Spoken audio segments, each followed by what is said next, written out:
The Big H Podcast, tune in now. Conversations that'll wow. Laugh and learn, stay a while. Let's explore that Hilton style. From the highs to the lows, every story just explodes. Mike's got questions on the go, diving deep from head to toe. Every week the guests align, sharing moments so divine. Stay with us, the pace is fine. Every episode you'll find. The Big H Podcast, tune in now. Conversations that'll wow. Laugh and learn, stay a while. Let's explore that Hilton style.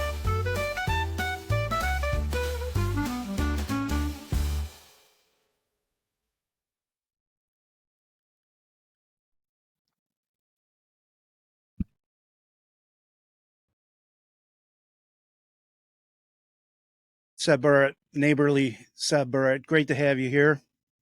Thank you. I used to think that Seb had something, it was just a nickname for you, but then I was told it stands for Sheldon Earl Burritt. Errol Burritt. Okay, very Sheldon Errol Burritt, S-E-B. S-E-B. And the Burritt name, I drive by Burritt Road every single day I go to work. Your name is synonymous with Hilton history. I'm just going to give you an open-ended question and talk to me a little bit about your birth, your parents, your siblings, and your overall history in the village of Hilton. I can do that. I started my life on 126 East Avenue, right next to the Lutheran Church. A few years ago, like 82 years ago, soon to be. That's where I started my life. And I used to go 2 steps across Pastor Boriak's lawn, and I'd go to the Lutheran Church, and that's where I went to kindergarten. I was just right across the neighborhood's lawn, and I was at kindergarten at the Lutheran school. From that point on, my dad had a business in the village. It was the Hilton City Service Station on South Avenue, pretty much where the post office is today. It backed up to the Hart store. Orban Hazel Kenyon ran the Hart store back then. And then we moved above the Hart store for a short period of time. And I helped my dad when I was younger at the gas station. And then we moved down to South Avenue a little bit farther, just past Hazen Street, in a big house. And we spent most of my time there. But I'd get up in the morning and I would go open up the gas station for my dad because he drove school bus. And when my dad finished the runs, he'd come back, and then I was supposed to go to school, but I always had to stop at the pleasure shop in Hilton where Archie Wilkins ran it, and I'd have to have my hot chocolate and eggs and toast before I went to school, and I was always late, but I got away with it. And yeah, pretty much that's I got away with a lot in school, to be honest with you. But so that was the beginning. The gas station, of course, my dad played for the Hilton Peaches, which was a semi-pro baseball team. And I can remember when we were on East Avenue, my mother would make me take naps before the games, and then we'd go down to the game on South Avenue, down to the carnival grounds. And we'd take a board and climb up on top of the stand where they serve beverages and stuff, and we'd watch from on top of the stand there and watch my dad and a lot of the old timers that lived in Hilton. My Uncle Bill Farr played for the Hilton Peaches, and my grandfather Bert did as well. So baseball was big in my family at the time. My dad played first base. Then from South Avenue, we moved up to Parma Center Road, and I finished. That's where my senior year, I graduated. We had the farmhouse on Parma Center Road, and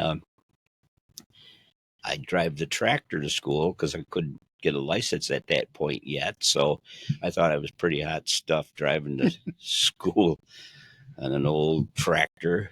And Bruce Hilton, of course, was the ag teacher at the time, and I thought I was a big shot. But yeah, then I graduated, and we had probably one of the biggest parties. Everybody, my class, were all invited, turned their keys in, and people like Janie Suarez, Janie Wright, George Wright's wife, she was the school nurse.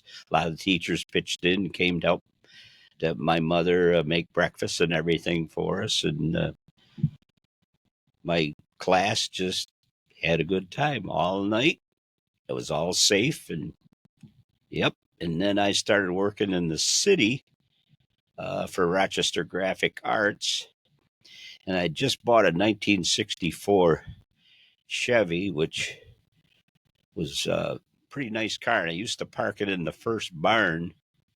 But this one day I chose to drive it. I used to ride to work in a Corvair with Tommy. Forget the name now. But anyway, we'd ride in that Corvair to work. But this one day I chose to drive my 64 Chevy. And after work, I was coming home, and I got the Parma Center Road in Hilton Parma Corners Road in Parma Center, and the road was shut down. And come to find out, the barns burnt down that day. And my younger brother, and a neighborhood boy, my grandmother Sheldon, was babysitting them, and they were out in the barn playing. And my brother Kim come back in the house, and he says, "Grandma, we had a fire, but it's out now." And then when she looked outside, all the barns were burning, and it melted the aluminum siding on the back of the house. But my dad happened to be fire chief at the time, so that was a big deal. And there's a picture in the history books of him and Bobby Crowley standing out in the rubble, and all the barns gone, because Bobby used to rent and bring his cattle over and harvest hay and stuff. So yeah, that was a great day. Ugh, Yeah, hardly. yeah. And there's a picture of my dad and him standing there in the rubble. But thank God I drove my car that day. So yeah.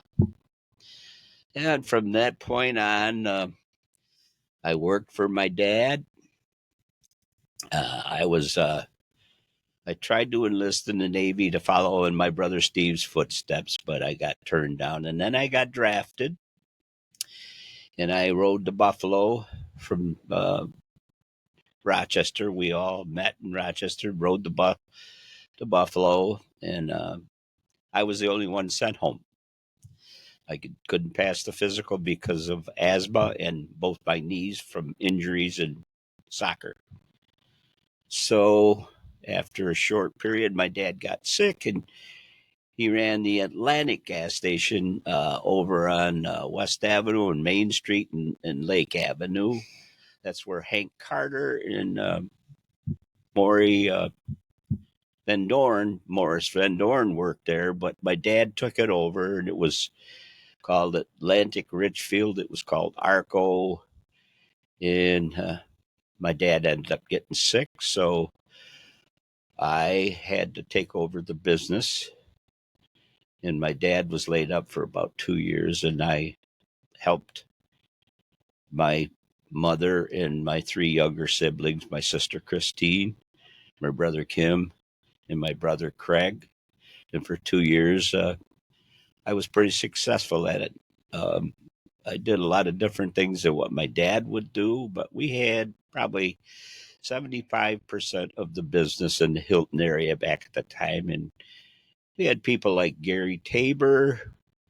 He worked for us, and Lenny Palmer. A lot of the young kids came and worked there. Bobby Elliott, Sheffield boys. There's just yeah, it was a great place. A lot of people would hang out there. Some of the old timers, Gordon Behringer would come down and sit on the bench. Duke Wolfram would come down and sit on the bench, and Mhm. we'd talk about everything. And then, of course, a lot of people back then didn't know about Gordon Behringer and what he was doing. You'd see Gordon for a while, and then he would be gone, and you wouldn't see him for a long period of time. Well, eventually, when Gordon retired, and then later on in life, it all came out. Gordon was flying over enemy territory in Europe, and he was reconnaissance. He was taking pictures. And it was very interesting, but nobody ever knew it. Not even he couldn't tell his family what he was doing back then. But after he retired and after everything came out, that's how I got the information what he did. So, and Nancy Behringer, his daughter, she graduated with me, but she passed away young from cancer. And then later on, of course, I got married to Terry, and we lived. That was 1964, and we lived in the firehouse down. It's been torn down since, but it's down where the carnival grounds is. And of course, I happened to be there when the fire broke out, and I lived upstairs in the apartment with Terry, and that was quite a day back then. March 21st, 1965. And unbeknownst to me, we'd had our banquet there, the fireman's banquet, the night before. And of course, it was a late night. And after the party, I kind of cleaned up and stuff. And then I went up and went to bed, but it was a short night. And I woke up to the siren blowing on the top of the firehouse. And of course, I had a panel upstairs that I would answer calls from. But little did I know, Russell Wright was downstairs. He was coming to the village to open up the Tidal station. That's back when Jerry Ryan and Norm Wright had it. And of course, we had the gas station too. That's why I had to get up. But I couldn't figure out what was going on because Russell was downstairs on the mic, and he would key me out, and I couldn't tell. And I'm looking, I'm saying, "What's going on? What's going on?" Next thing I know, the guys are coming and jumping on the trucks, and I'm still in a fog, of course, from the night before. And before I knew it, there wasn't any trucks left there, and I found out what was happening shortly thereafter. So I had to run up to the fire on Main Street. And by the time I got up there, I could hear some ladies screaming. I can't remember the name. Mrs. Turgan was one of them, I believe. And George Edelman Jr. was coming up to work. And of course, that's all in the history books. And he went up inside above the pleasure shop, the post office, and all them things, and got people out as much as he could. And then he came down, and he had one lady out. She went back into, I believe she went in to get her bird, and she didn't make it back out. That was the one fatality at that fire. But when I was running up the street, you could hear people screaming, and that's when the explosion happened, and it knocked me right off my feet. And all I could hear was glass and everything. And of course, it blew the windows out across the street, like the candy kitchen, the Hart store, the barber shop. So it was quite a scene, and it took all day pretty much. That lots of fire companies, which you can find that out in the history books. It was a big, big fire, one of the biggest that I'd ever seen. So in the meantime, it was a nasty day, and the Arlington Hotel would open up and feed the firefighters. And of course, the auxiliaries got together and helped feed the firefighters and stuff. But yeah, it was a long day. I can tell you one thing. Ridge Road, Grease Ridge Fire Department had their platform parked out behind the IGA store, which the fire jumped over to. And they had the guys up in the bucket, the platform, spraying water down, hoping it wouldn't jump across the street there, but it did, and it got the IG going. And I can remember seeing the guys up in the platform, and all of a sudden the roof caved in and the fire was right underneath them. So they chose to move the truck with them up in there. They could have dumped them into the fire, but they managed to get them out from underneath. So yeah, it was a long day, and of course it walked its way right over to excuse me, East Avenue. And Bud Ingham lived in the next house, which today is now, it used to be the Monument Place, where Kelly's had it for a while. I guess now it's a coffee or a tobacco place right now. But that house, that's where it stopped, at the old firehouse. Excuse me. No, take your time. I mean, it's so, well, it's chilling to talk to somebody who lived it, because I've seen pictures, but you were actually there. And when I hear things about, I didn't know there was a fatality. Also, the explosion, I know Candy Kitchen and everything. It said you knocked it off your feet. Yeah. I mean, how was the firefighters continue to battle all that blaze? And well, the explosion was chaos? called, they think, they never really came out with a real, where it, they figured it started in the old furniture store. And of course you had Michael's furniture store, and then it became, maybe Marples? I don't know. No, it was McNall's and then Okay. Marples. Mm-hmm. And then you had, from that point on, you had the State Bank of Hilton next to that. And then you went east. You had Borelli's shoe store. Then you had the post office. Then you had RG&E offices. Then you had the pleasure shop. Then you had the used to be a jewelry store in Roblard's. And there was a barber shop at one time. And then it jumped the street. It went into the IJ store. And then Fred Adams had a dry goods store there. Then there was another beauty shop. And Paul Rude had a appliance store where he repairs stuff. And then you had the old fire hall. I didn't even realize that there were so many businesses that you're mentioning, about the shoe store, the beauty shop, the IGA. It must have been awful for these business owners, besides the loss of life and the loss of the village culture at the time. Sure. Well, there was houses actually too behind there that the Ways lived there. Jimmy Hawkins and his mother lived in the houses behind there. There was a garage behind there, but they all burnt. Yeah, it was something you'll never forget if you were there. So, yeah. How did the, you mentioned things about the auxiliary showing up, Arlington feeding the fire. We all know, well, through our lifetime, you've lived a little bit longer than I have. How can you talk about how the community came together in spite of a tragic situation? The community, I mean, it's unbelievable, because they had to move, like the bank had to burn, so the post office.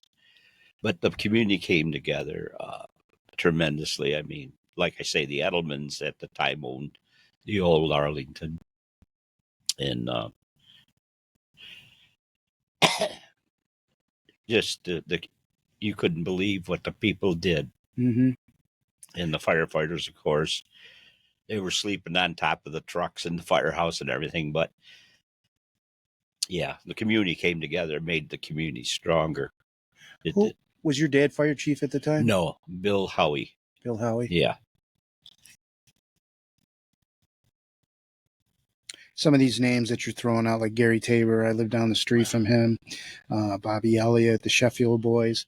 Gordon Behringer, that's a very interesting story. That was. Which ward was he taking reconnaissance? I believe that was second. Second? Yeah. And you said his daughter passed away early of cancer. Yeah, Nancy. Nancy. No. But Nancy had another sister, and she had two brothers. Mm-hmm. You wanted to serve. I mean, you wanted to. You were drafted in the Navy. What was it like when you found out that your body just wasn't up to serving?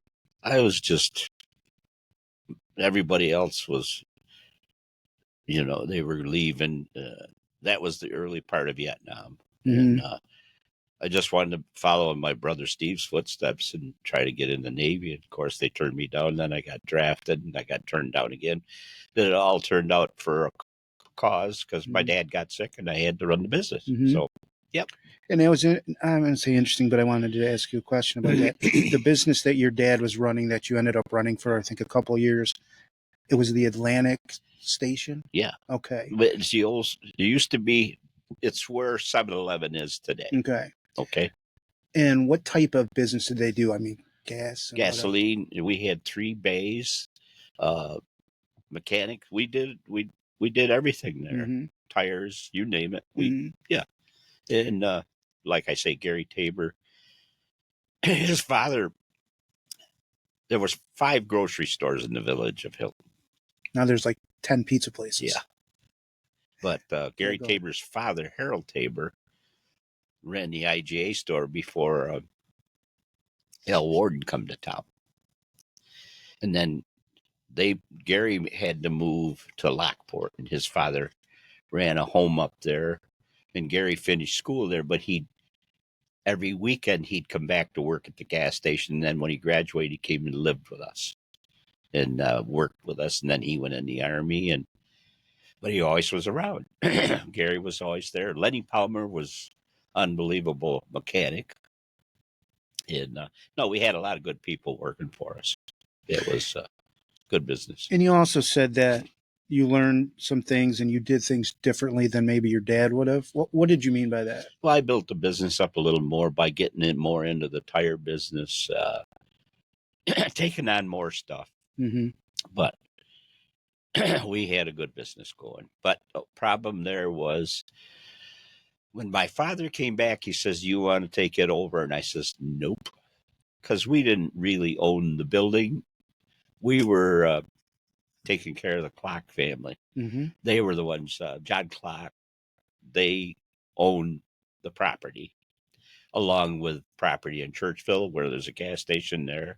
They owned the one up on the ridge in 259, which was a gas station. And then they had the gas station over in North Greece, Rowley's little, that was where Rowley Harris was. So I said, "No, Dad, I'm done. I want to move on." That's when I went to Kodak. Okay. So just real quick, IGA, was that where the Big M ended up being, and where was the IGA? You were right at where the bank is today. Is it M&T Bank? Okay. Right there on the corner. That was the IGA store. Gotcha. So then you were talking about going into Kodak. So you never did any full college training, right? No, sir. So when you went into, what year was it approximately that you ended up going to Kodak? I went into Kodak in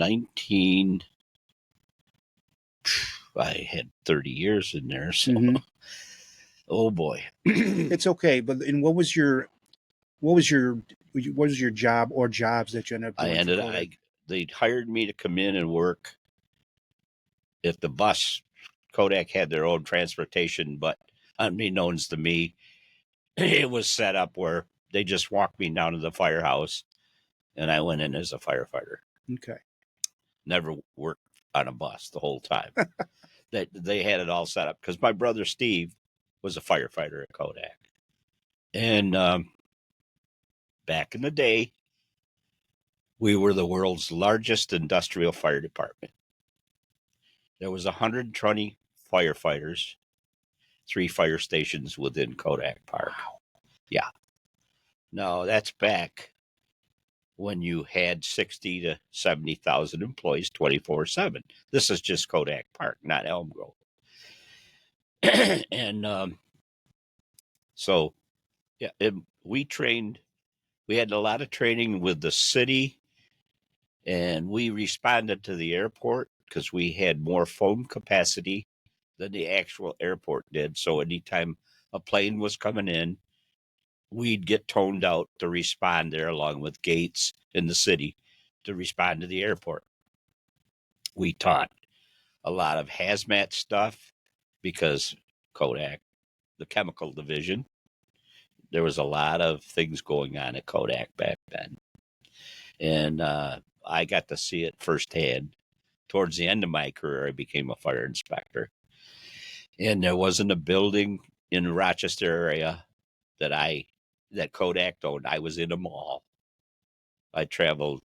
I had my own vehicle, go off plant, go to all the other places, because I'd have to go inspect with Factory Mutual, who insured Eastman Kodak Company. Interesting. I got to see so many things that most people would go in. They'd get in 2 or 3 different buildings, and that was their career there. I got to see it all. And they were the first to have digital.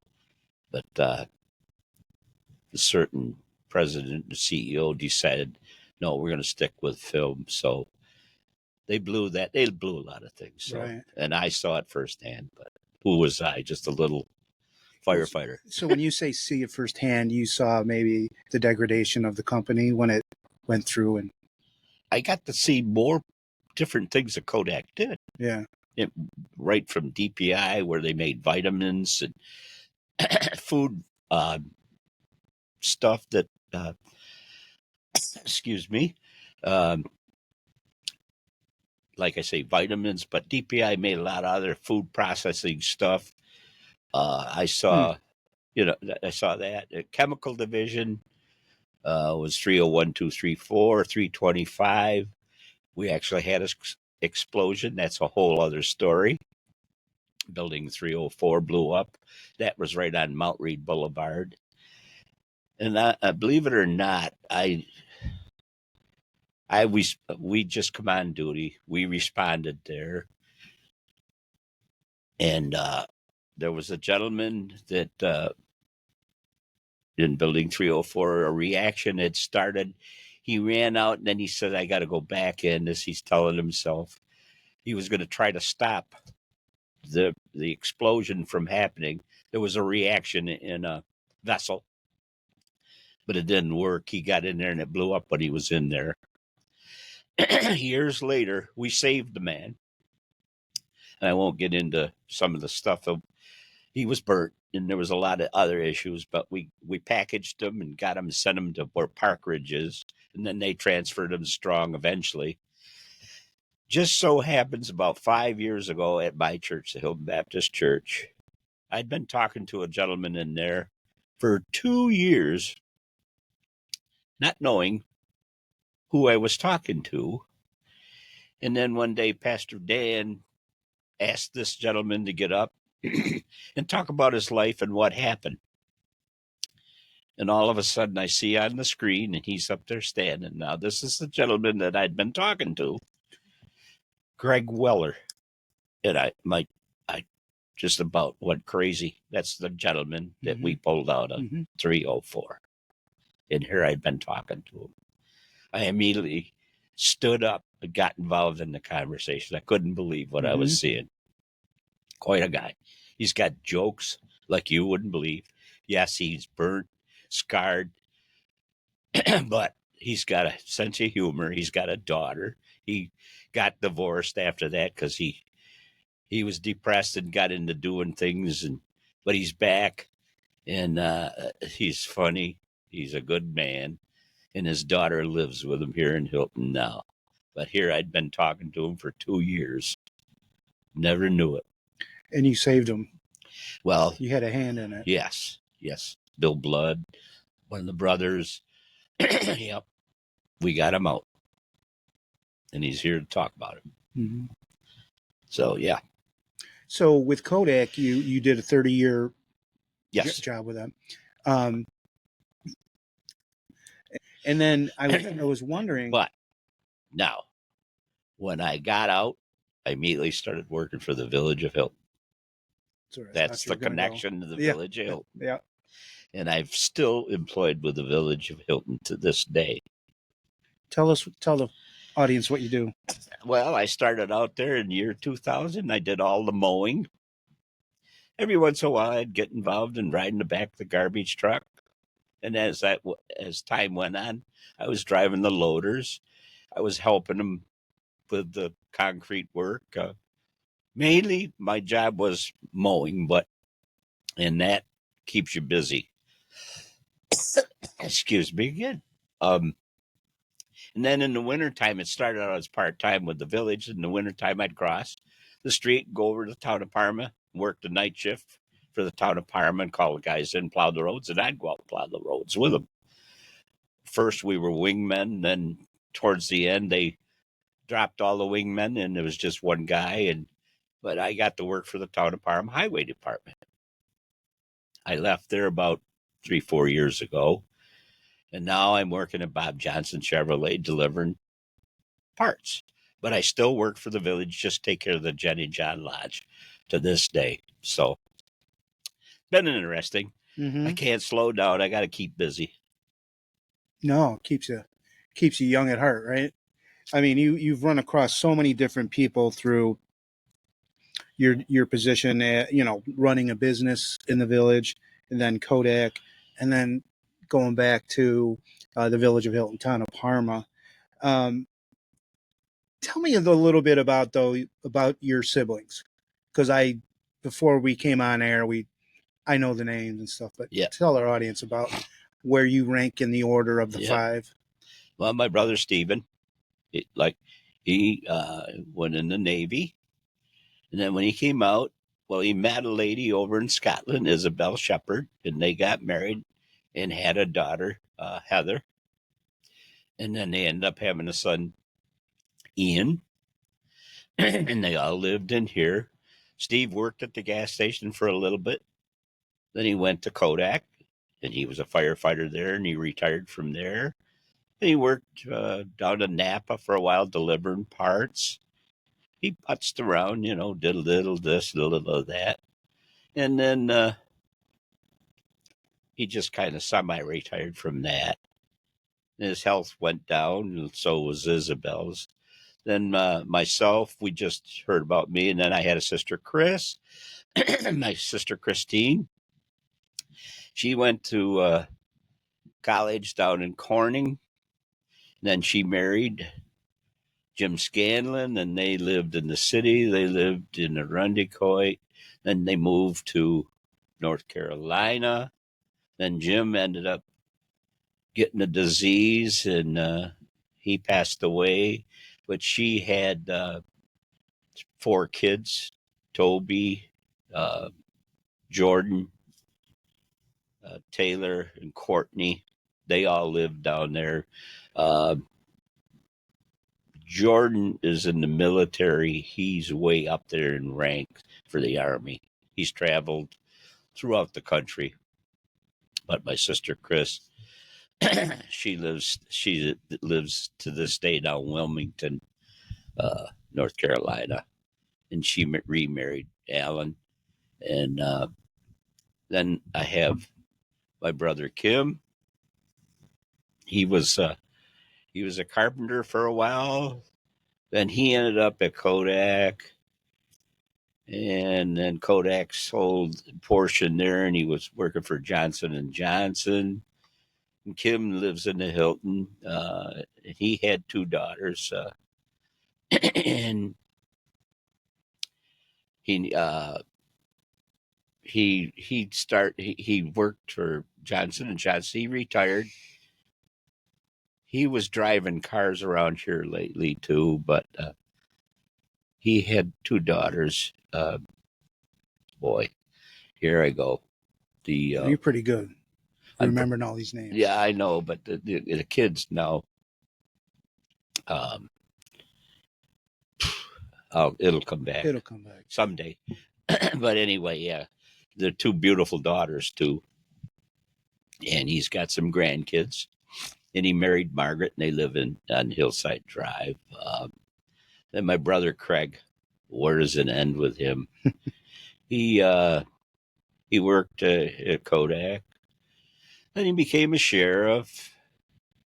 One Bullet Barney, we called him.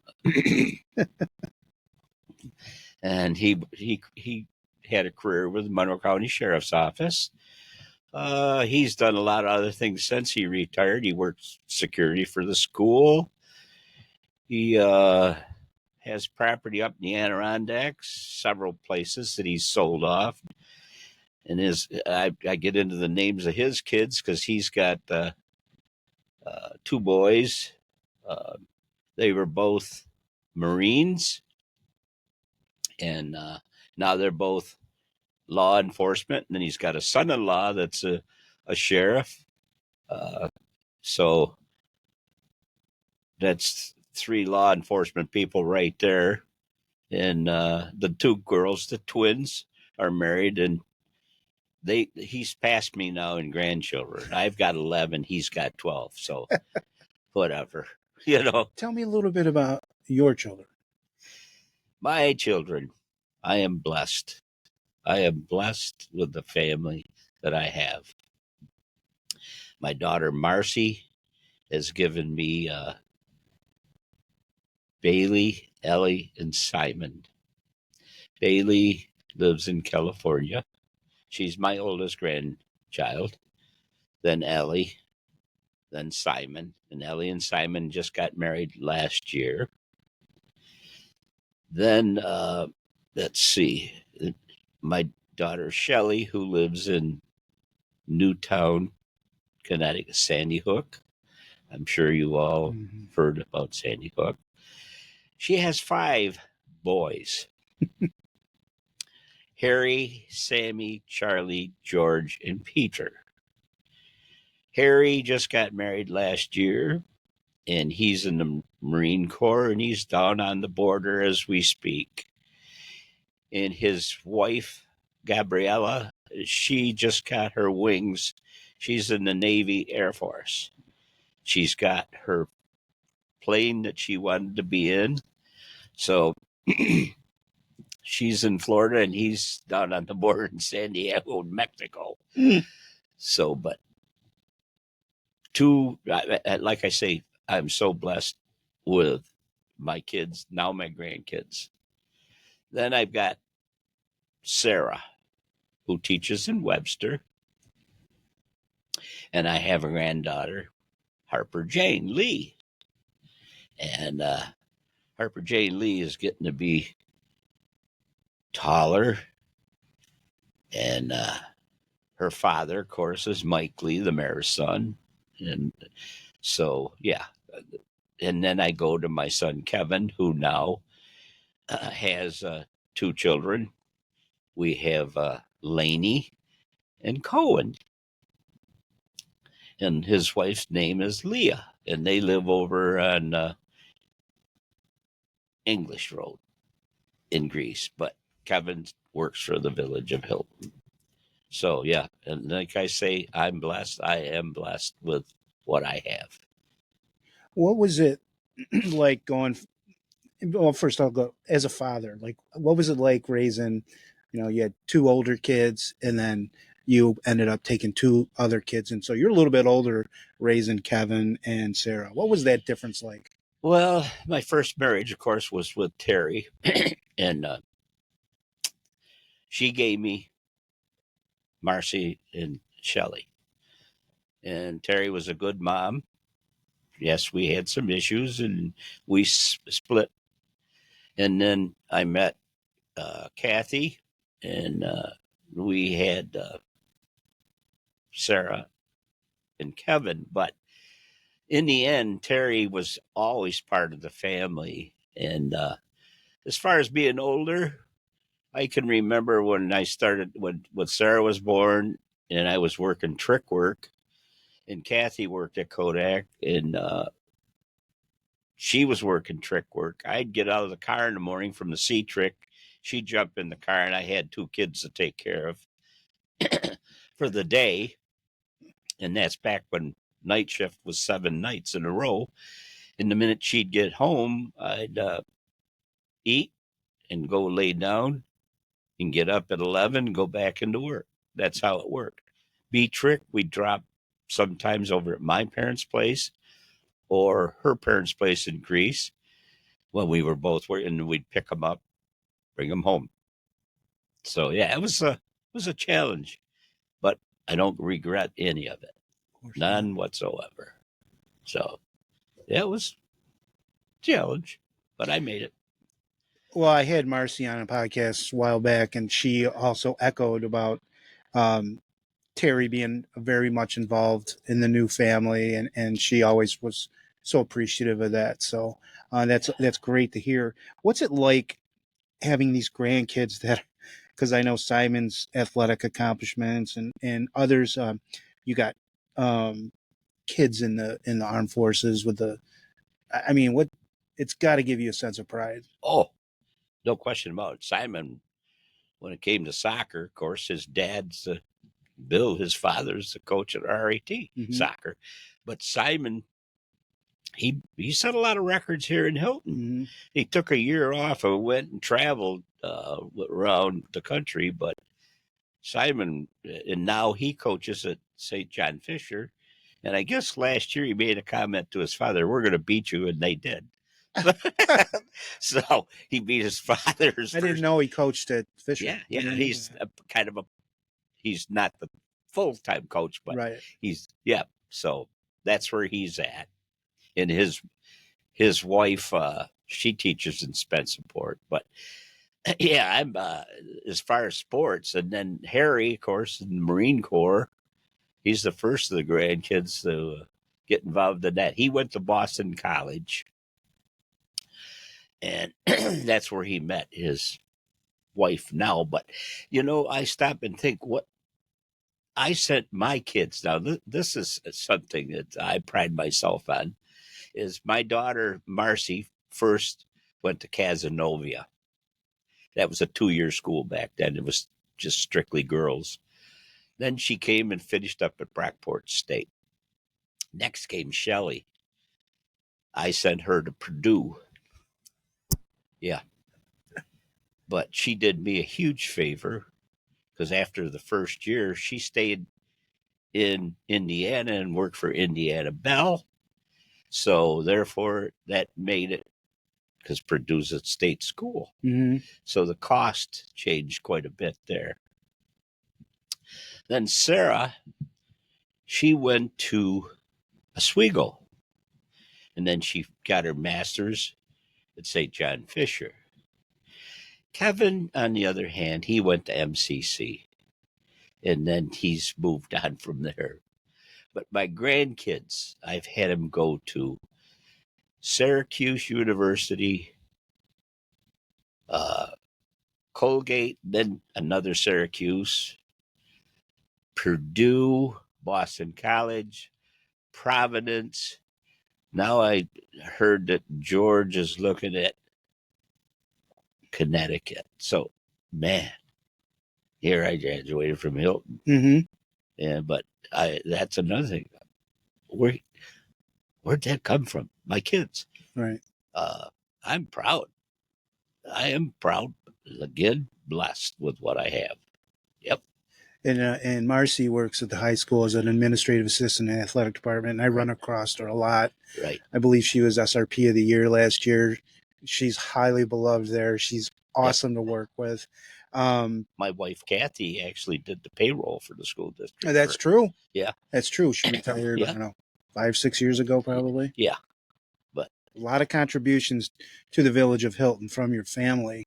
I want to ask about Shelley a little bit because she's up in Connecticut? Yes. Okay. And Sandy Hook. Sandy Hook. Newtown, Sandy Hook. And I hope they're recovering or whatever, because that was awful. But that's not what I wanted to ask you about, but you can go into it if you want. She has 5 boys. Was she able to go back to work, or did she work and have her kids at the same time? Well, after she graduated from Purdue, her husband, Joe, came from Elkhart, Indiana, which there's a connection there with our family also. And when she graduated, she went on to work, and he went back to school. So this is before kids. They lived in Indianapolis in several different places. And then yeah, I think Joe went to Butler. He carried on with his education there while she was supporting him. And then they started having kids and they lived in Indy. He's into, I don't know, financial stuff. He's a very intelligent man and done very well for himself. And they moved from there to Connecticut because of his job. And she's kind of been, she's raised 5 boys without any help. I mean, when I say out any help, she lives out in Indianapolis and places like that when she started it, having kids, and she had to do it all on her own. But man, she know how to handle it. Tell me a little bit about, because I know she went through some health struggles. Michelle right now has to, she still goes for treatments. She started out, she had breast cancer. She says, take them both. I've raised my boys. And that happened, and she got reconstructed. And then she kind of ignored doctors for a while, and then something came up, and they went back. And what she's dealing with today is what they call multiple myeloma, which is like a blood bone type cancer. And if it wasn't for Sloan Kettering Cancer Center, which I support mainly big time, picking up bottles and cans, people save them for me, and I send monies there in honor of her because she is unbelievable lady. She's a fighter. She was born 2 pounds 9 ounces. She's been a fighter her whole life, but she's amazing. All my kids are amazing. So, but yes, she still goes for treatments and the Sloan, at least I want to say once a month. And then she goes to a hospital in Westchester. But she's got such a support system in Connecticut with her neighbors, Aaron and Jeannie. These people are phenomenal there. Aaron, and they take her into the city back when she was real sick, and phenomenal people, neighbors. Yeah.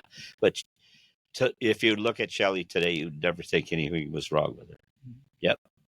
How many years has she been battling the disease? Oh my, she's been battling now, roughly maybe 6 years or more. And it must be comforting for you, because you're out of state, that she has those neighbors like Aaron and whoever you mentioned, Yeah, to take care of her. Aaron and Jeannie are unbelievable. They are. The people there, yeah, goes back to when the shooting at Sandy Hook too. Them people united big time there. And of course, three of her boys. Well, Charlie was the main one in the school. He was just a couple of doors down from where it all took place. And the other 2 hadn't arrived yet. They were on the bus or something. And Joe, he was in England at the time on his way back home. And I get a text message or call. Shelley, that day I was home watching Law and Order. And I get this, I'll call you. My phone's dying. I'll call you. And I says, what's going on? And then I get a phone call from Kathy at the school saying a niece in New York City heard something about Newtown Sandy Hook shooting. So things started coming together. And so I turn it over on CNN News.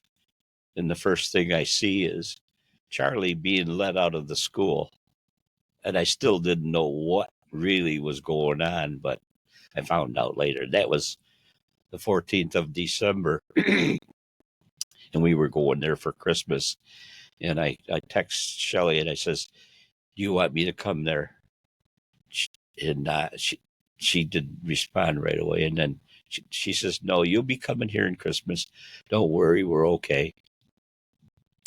Yeah, that was a day to remember. So, but they're all doing good. Charlie's doing good. He's graduating this year from Purdue. It must have been comforting, I mean, on that day, December 14th, that you saw him coming out. Like, you knew with your own 2 eyes that he was okay. Yeah. And you don't have to delve into deep family secrets, but what was it like going that Christmas to see the family. You wouldn't believe, Sandy Hook, the people you couldn't get through the village. Donations coming in from everywhere because just before Christmas. Mm-hmm. And see, I'd been to that school numerous times because the boys played baseball over there. And I actually took them to that school 1 or 2 times. So I knew the layout of everything there. But heading into that school is the fire department, where you'd go past the fire department. Mm-hmm. And I can't imagine what them men went through along with law enforcement, seeing what went on in that school. Mm-hmm. I don't want to get it's graphic, but right. them guys, after we got there that Christmas, it was just the whole thing. The village you couldn't get through because of donations and just people coming. They'd shut the streets down. And yeah, it was sad. The whole thing was, but they've rebounded. They tore the old school down and made a monument out of it and built a new school. And they've moved on. But yeah, it was not a good thing. And a little girl just down the street from where my daughter lives, she was one of them, the family. And I've been there to parties, and the mother and father come to the parties. But yeah. And Charlie's doing okay. You said graduating. He's graduating from Purdue as we speak. Are you going to go? Oh, you can't attend, obviously. No. Okay. Yeah. And then you had Sarah, she's a Spitfire, got a great personality. She's a teacher, right? In Webster. Yeah. And she teaches reading, is that correct? Well, special stuff, I guess. Mm-hmm. But she started out at, I want to say, Willink. Mm-hmm. Webster Willink, and now she's done a lot of stuff over there for the kids. She's involved big time, going on the trips, taking them to Washington. I mean, she's always doing something over there. And now, of course, I can't remember how many years she's been teaching, but now a lot of her students are coming back, and yeah, she's something else. Yep. And then one of the days that I visited over there, you had Harper over there, and you were on the floor playing with her. Very endearing, at 79 years of age or whatever you were. Yeah. Now I got Cohen and Laney over. I'm on the floor with Cohen all the time. How old is Cohen? Cohen just turned a year old. April 5th. And then Laney is she's 3. And so Kevin, big burly guy. I know he's a worker. He's turning 40. He's turning 40. Yeah. This the 23rd of this month. Yeah, they gonna have a party for him? Or? Oh well, yeah. There's supposedly something set up, and I'm the 27th. I'll be 82. Okay, all right. Well, it's a good month for the Burritt family. And then Kevin, I know. Does he still cut lawns for help with people or no? Yeah, he's still doing a little bit. He's cutting back on that. He bartends for down to Foster's. Okay, like I used to. And he's also working over to the golf course. Deerfield for parties. Yeah. Oh, so would he bust tables? No. Bartends? Yeah. I heard they really upgraded their banquet halls. Haven't been in there, but yes. Yeah. But he just mainly works for the weddings that they have. Okay. I think he said he's got 6 of them coming up. Okay. What's it like having grandkids or children outside of New York State? Are you and Kathy able to go visit quite often, or do you drive? Do you fly? No, or is it hard with health situations? We used to, when they were in Indy, drive out there 3-4 times a year. Mm-hmm. Long drive. And of course, my wife Kathy, her whole family came from Lafayette, Indiana, that is. Yeah. Okay. Right there at Purdue. Her grandmother lived right across the street from the campus, and her uncles and everything. So when I dropped her off, I cried like a baby. Mm-hmm. She was, 17? And leaving her that far away from home. But when I got out there, Kathy's family, they were scattered. They were elderly, older people, Mhm. some of them, most of them, and they had a progressive dinner. And we'd moved around from all their houses. And after I met them people, I said, she's in good hands out Yeah. there. Because if anything were to happen, they were right there. Hmm. So that worked out great. And what about Marcy? Like, are all her children are out of have flown the coop, right? Well, Or do they still have? Bailey's in California. Mhm. Ellie, they just moved. Her husband, Dan, has a job. They just moved. He's got a job at Duke University. Okay. And Simon's still in the area. He lives in over in Arundel, I want to say. Now he coaches at Fisher. Does he do other work besides? Yeah, the he's coaching? working out in Spenceport here for a company too. Okay. Something to do with fire suppressions and stuff like that. Hmm. Systems. I see him every once in a while, but Yeah. yeah, they're all doing good. Now, do your kids call you regularly, or how do you stay on contact? Or Are you kidding me, Sarah? well, you see two of them almost daily, right? Yes, with their yes. children. But the communications with the phones today, texting and the technology, I don't know how to do it, Mhm. but we'll talk to Shelley. You can see her. I don't know anything about that. Well, how it's we called get. FaceTime and Zoom. Yeah, well, I Seb. see.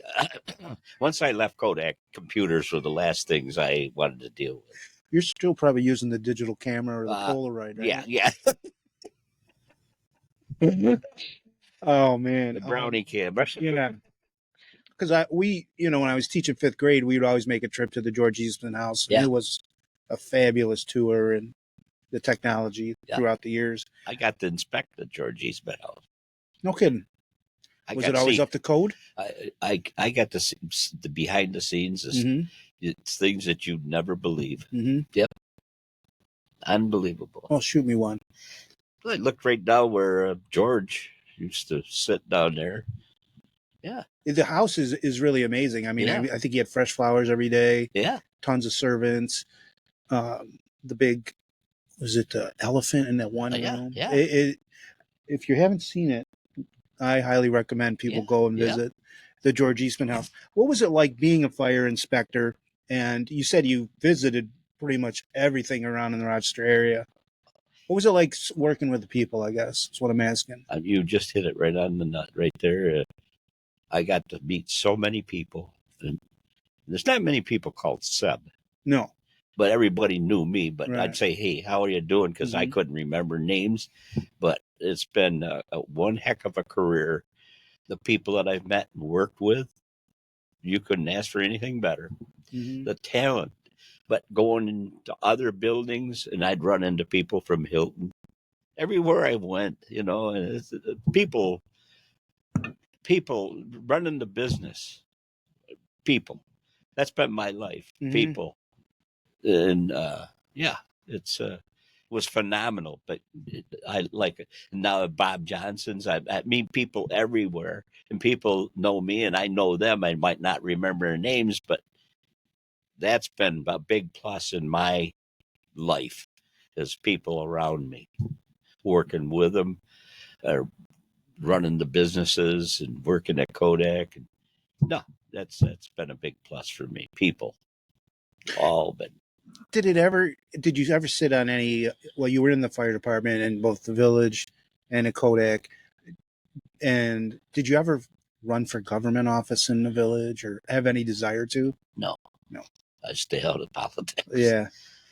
Because you know everybody, and that, I don't know. You would have been good just because you're a people person. Burritt Road, like I said, I drive by it every day. That's named after your... It goes way back. Yeah, tell me about it. I'm trying to think of the one Burritt. He lived more down near Butcher Road. MC. I want to say MC Burritt. And like the Burritt Homestead, there was several Burritts down there, but MC Burritt was one of the names. That goes. David Crum could fill you in on some of that. But Burritt named my grandfather Burritt, my dad's dad, wired a lot of houses in the village of Hilton years ago. Mm-hmm. He was a little tiny monster boy. Yeah. And there's another story because he went on and worked at the University of Rochester and ran the Psy-Up Salon. And as a kid, I'd get on the bus and go over to the University of Rochester, get off the library, and then I'd go over to the Psy-U. And I had full run of that campus. Of course, it's a lot bigger now, Mm-hmm. but my grandfather Burritt was involved with the freshmen mainly every year. But I get to go to the football games, basketball games, swim meets. I'd go see all that stuff when I was younger.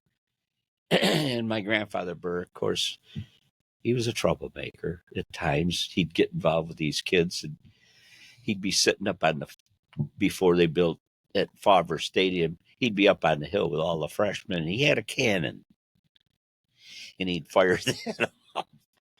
He'd fire that off. This cannon got him in more trouble. Yeah. And they shot it off one time inside the Psy-U house and blew the windows out. But my grandfather Burritt he was just a small man, and he never went to college there, but he'd been there so long. And my grandmother, Edna, she did all the cooking. Uh-huh. She did all the cooking, but they made him a brother. No kidding. Yeah. I hope he didn't have Brother B, they call him. Brother B. Yeah. Did he have to do any of the pledge activities? No. I guess blowing the windows out of the house qualified you for something. Well, little did I know at the time, but there was a lot of stuff that was going on there pledge-wise that Yeah. I found out later on. Right. I'm not At liberty to say anything. correct. You were saying he's a funny guy. Yeah, he was. And you also self-admittedly in the beginning said, I was late to school. Yeah. Any incidents that you could bring up to me that people might remember Seb for in high school? Oh boy. People that you paled around with. Well, my problem was I'd always come in late, and I Mhm. had Ray Miller in the morning. I missed a lot of classes. And if it wasn't for the girls in the class to help me through that class, I'd still be in school. Who do you remember And, some of those girls that helped you with your studies? Oh, well, Carol Sue Doring, and there was a lot of Diane Bacon. Mhm. There was. Did you enjoy your days at Hilton High School? Oh God, yeah! I didn't want to leave towards the end. Was that They forced me out. get that Seb out of here? Was that when school was at the West Avenue School? When I started school, there was only one school. That was at Henry Street School, Community Center. Who was your high school principal when you graduated? Wayne Furness. I've seen his names around some buildings. And of course, Marcy Garneau married Bill Garneau, whose father ended up being a principal. Our principal, Yeah. Harold Garneau, great guy. More things about Hilton. What was your memories of the Apple business and the Apple Festival creation in the village? Oh, that's I forget the guy who was a barber that originally started that along with. Was it Gosnell or was it No, Pat? Pat. Yeah. Yeah. I know who you're talking about. Yeah. I think he cut my hair a few times. Yeah. But he was big in that. And that started down where Foster's is today. That was the original. See, I grew up when that cannon factory was running when I lived on East Avenue, where Hilton East is today. That used to be mountains of apples out there. They'd just come in, and it goes back to Mr. Birch. John Birch's dad built the aqueduct, the water flowing so it could flow the apples into the plant. My mother worked on one of them peeling machines for years, and of course it was all powered by coal and steam, and the coal came from Hilton Milling, and the railroad, of course, went through there. Yeah, but that was an experience. I'd go over there as a young boy, and of course the neighborhood kids, we'd get down there with our willow sticks and have apple wars out throwing at lunch and apples at one another. Right. Right. Yeah, until the guards chased us away. So Hojack Railroad was up and running when you were a kid then? The train. Yeah. Yeah. What I was worked at the. I worked for a man who came from Bergen. I wrote his name down across the street. Now I can't remember it. It's all right. But he had a stroke.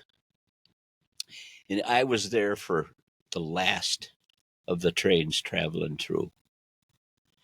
And I would clean the railroad station for him to help him out.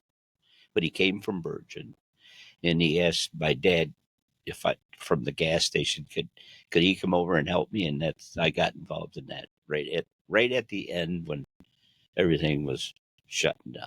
What was it like having a train run through the village of Hilton? We used to hop on it. So it's kind of like a carnival ride? Yeah. We'd hop on it and take rides over to Hamlin and everything. That's Dave Raleigh sometime too. They took the air off and moved the cars crossover, blocked the road. David, when you see this, don't blame me for telling it. There was always something going on. Right. That we all hung out too down the trestle. The trestle, yeah. Still today. Sure.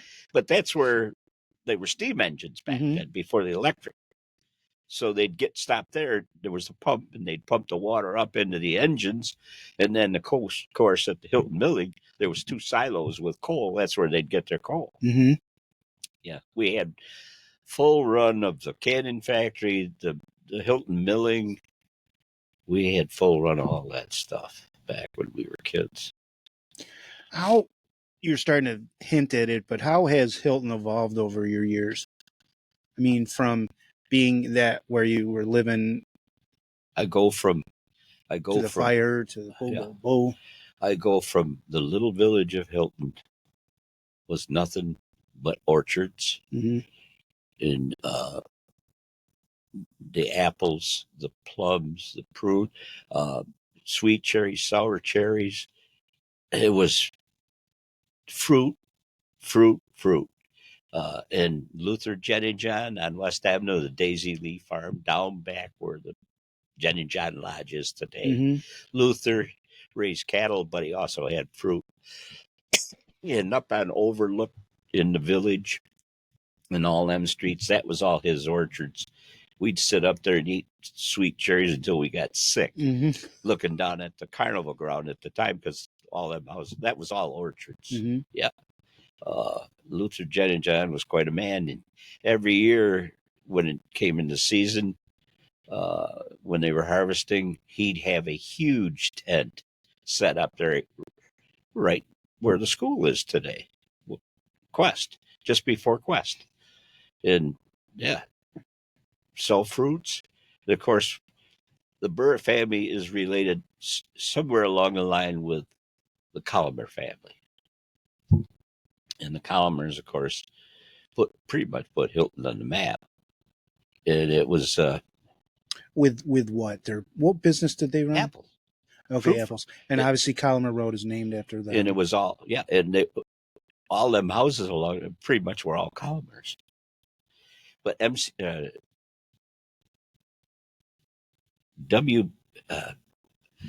a connection there with Willie I. Smith. That's a relation to the family. That goes back. Okay. And Willie I's house is still on the corner. It'd be on the southeast corner of Colomer and Dunbar Road. The house is still there to this day. Willie I developed a 20-ounce apple. He went to Cornell. And he would harvest them and send them to England. And that's what happened. They put them in barrels back then. And the ship went down. And it kind of put him behind things. So that's where the Colomers got tied in and took that over. But Willie I was the one that developed the 20-ounce apples. And if I'm not mistaken, he married my grandmother Burritt's sister, Bessie. I can't remember it for sure, but yeah, there's a connection there with Willie I. What's that? That white big building on Collimer at the end where it attaches to, I don't know, Hill Road or whatever. What's that big white building that You're talking about the cold old storage? Hojack? Yeah. The cold storage. Okay. Yeah. What was in that? Like what? That was. I used to go there with my dad when I was small, and in the back part that burnt, Yes. they used to process cherries, sour Okay. cherries there, Okay. and they'd put them in these copper tins, 5-gallon copper tins, and then pour sugar. And they were mainly used for making pies and stuff. Okay. But in the front, it was a cold storage like you've got in the village, where that's where they'd harvest apples and then take them and store them through the winter until it was time for them to be processed at the like Duffy Mott's over in Hamlin and in the Hilton Village. Yeah. But that was I used to know the guy. He lived right on Corton Avenue. The owner. I'll think of it one of these days. But anyway, he ran it for years. And now it's, of course, falling apart. But Right. there was cold storages all the way up the Hojack, all the way to Niagara Falls. Okay. You'd go to Hamlin. Duffy Mott's was huge back in the day. Morton, cold storage, all the way up through. Yep.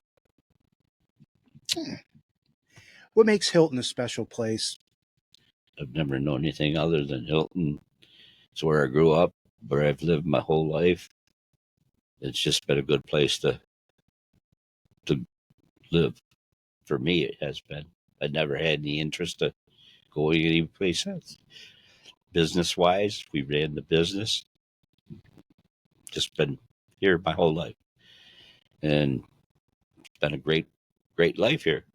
Schools are good. Everything's good. That's why you see it now where the orchards are, you see housing. Grown. Like I say, back in the day, there was 5 grocery stores, and they all made a living, and they were all family run. You go from Orban Hazel Kenyon, the Hart store, across the street, on right at the corner there where it's an insurance place now. That used to be Otto Wolf's. Then where the bank is, that was Harold Tabor, the IGA. Then you go down to Herb Groutman, and then Bud Ingham. Herb Groutman and Bud Ingham ran the red and white. 5 grocery stores, and they all supported families. And they were thriving. Yep. We had a bowling hall. Before that, we had the theater. Where was the theater located? Well, it's vacant now, but it's right where Z's. Yep. Just to the west of that, there's an open spot there. Yeah, there was a theater. There was a 4-lane bowling hall after that. And then, of course, after the fire, L. Warden had a grocery store in there for a while because it nothing to go by. Then it became a restaurant. Yeah. When you say theater, was it an indoor theater? Or, yeah. Yeah. So, and then, okay. Quarter.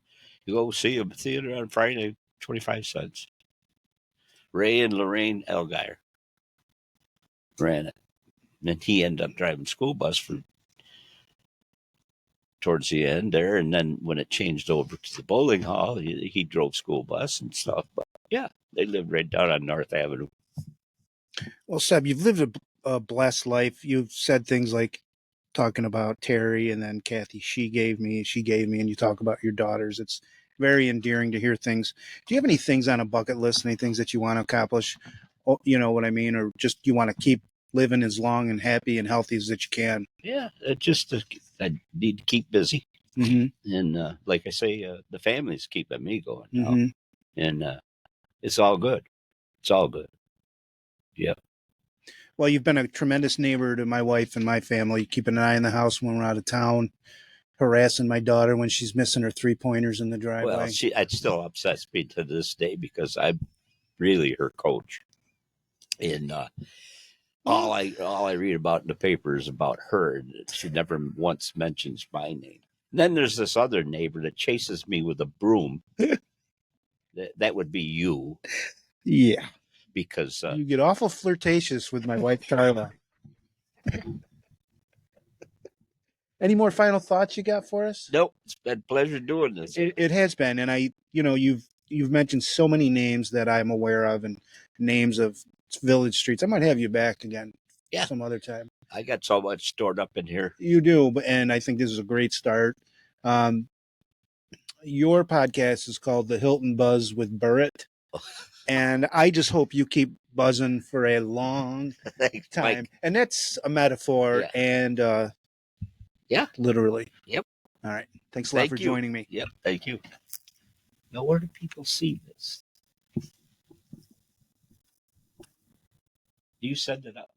The Big H Podcast, tune in now. Conversations that'll wow. Laugh and learn, stay a while. Let's explore that Hilton style. From the highs to the lows, every story just explodes. Mike's got questions on the go, diving deep from head to toe. Every week the guests align, sharing moments so divine. Stay with us, the pace is fine. Every episode you'll find. The Big H Podcast, tune in now. Conversations that'll wow. Laugh and learn, stay a while. Let's explore that Hilton style.